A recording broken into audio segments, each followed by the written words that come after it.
We are off to the Tesla Takeover. We've already spent one night here and it's absolutely beautiful. Such a cool little town to explore. It's just a really happy place. Good vibes. I'm now feeling a lot more comfortable driving on the other side of the road and getting used to all the road rules over here. Spending time in these towns, you realise how different they are to Australia.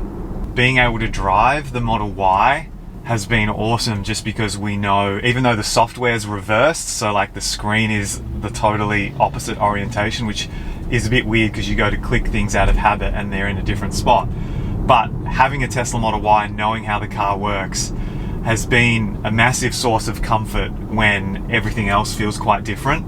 So I think as a general rule, if you are traveling over to the States and you're going to rent a car, try and rent the same car that you have back home. Maybe it's not as exciting as a Model S Plaid or something, but you're not learning a whole new way of driving or stalks or touchscreen or buttons or anything like that.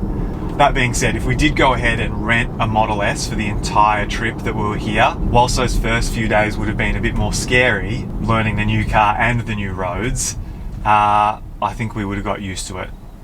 So we're turning right, which is the equivalent of a left-hand turn in Australia, into Madonna Inn, which is where the event's going to be this weekend. Last night they did a big Tesla light show with lots and lots of Teslas in the paddock here, and I got a glimpse of it before I went back to the hotel, and it looked really, really cool.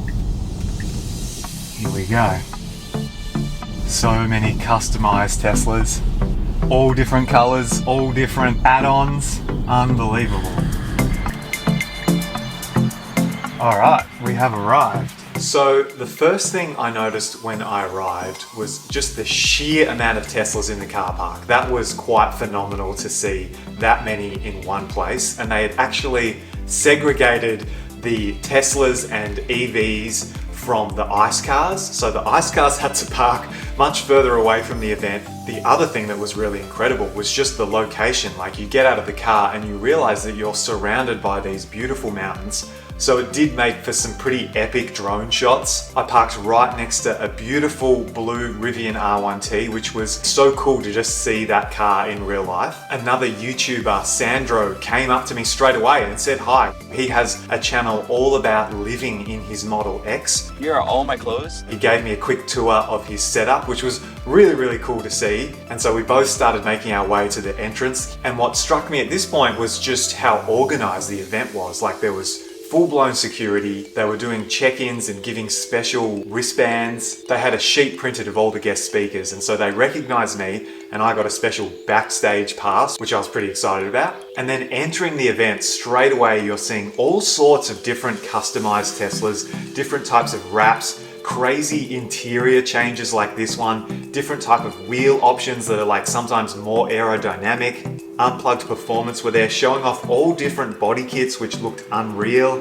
They had this Model Y police car on display, which I believe is the first of its kind. Lots of changes made to the interior of the car. Shame they can't use that Tesla touchscreen. The comfy backseat had obviously been replaced as well. There was an ultra red Model S Plaid with those updated rear tail lights. Tesla actually had all their cars on display. So this is one of the few events that Tesla officially sponsor. So they had their energy products there as well, like the solar roof tiles. I got a chance to hang out with Kyle Connor from Outer Spec and Brandon from Tesla Flex. Both super nice people. I got a chance to see them speak on stage as well. There was also a new product unveiled at the event by the same company that's done the sexy buttons. It was actually a really impressive demo. I can see a lot of Tesla owners adding this to their cars. This was just a prototype for the event, so they'll continue to refine it before launching it.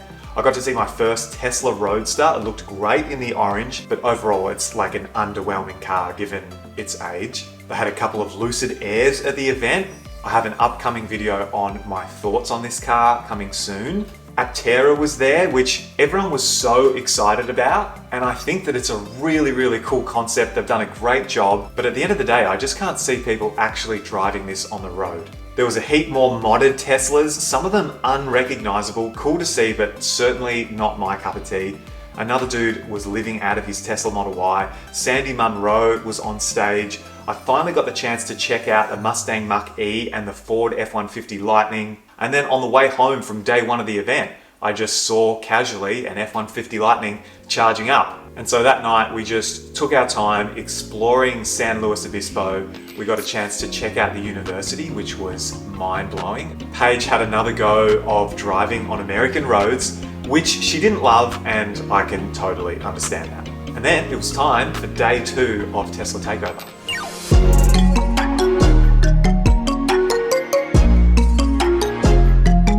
I wonder if we should leave the AC on.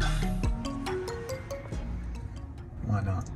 The first thing we did on day 2 was go and check out the Lightship, which is basically like a futuristic electric caravan type of concept. I had seen it online before. It was really cool to see it in person. They also had this massive statue of Elon right in the center of the event. Tesla were there as well representing. There was a lot of people that were interested in their products, so it was cool to have a chance to hang out with them. The dude that's building a Tesla from scratch was there. I've seen this many times online, but to see it in person was really cool. It looks incredible and I cannot wait for the finished product. We also got to see a demo of EV-Ject, which is a new product that's designed for when you need to drive away in the case of an emergency, if you're at like a supercharger or something. And then by this point, it was time for me to get ready to go on stage as I was teaming up with other international content creators to chat all things Tesla in our region and some of the challenges we've faced. Yeah, I think for us in Australia, similar.